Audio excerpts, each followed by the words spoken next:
Hi, my name is Megan Rimmel, and I'm a student at Londonderry High School. I've lived in Londonderry my whole life, and it's a great place to live. I'm a part of the school newspaper, and I absolutely love living in this town. I love going to Max Apples and eating ice cream and seeing the orchards, and this is a great place to be. Looking at historically, was I-93 went through Londonderry probably mid-60s. And that really created the influx of people from Massachusetts finding that they could live up here a lot cheaper and travel into Boston fairly conveniently.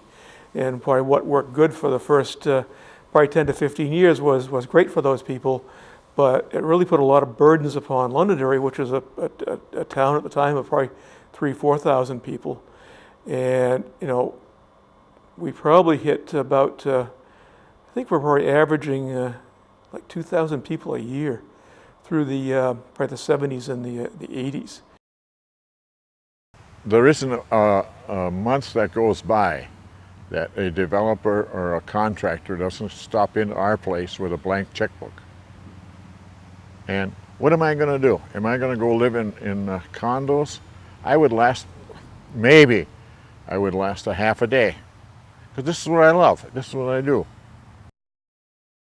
The town really gets behind all the kids' activities.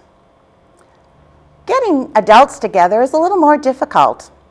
It really is a challenge to develop and maintain a sense of community when such a large portion of the community works outside of town. There really is a difference between longtime residents and newcomers and what they want, or between households with children and residents without children. I think there is a common vision. I think people want change, they want progress, but they want to keep a lot of that small town New Hampshire feel that brought them to the town of Londonderry in the first place. Everybody in the town of Londonderry is pushing for all of us to succeed, and that's reflected in how well we do in all of our activities, how much we succeed throughout the town, and how much we've developed over the time that I've lived here. When we did the last 2004 master plan, which was probably at least a year and a half to 2 year process, we had 3 maps. One was in Londonderry, I think about 1960. One was Londonderry, probably I think it was early 80s, and then Londonderry about mid 90s. You could just see the green areas, the trees and everything, just slowly disappear as this like a cancer of housing, just eating away all the green area. And it really shocked people, and they're saying, we want to stop this. But we realize that we have to work within a context of statutes, and we can't stop growth, but we can control growth.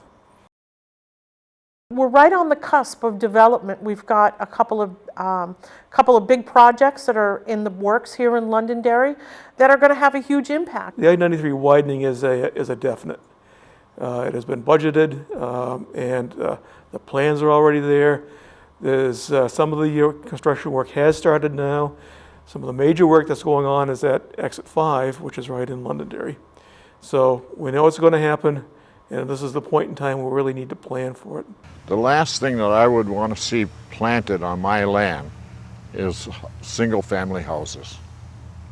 And we've seen enough of that, and we cut, rake, and bale hay all around town, and we've lost hay fields all over town.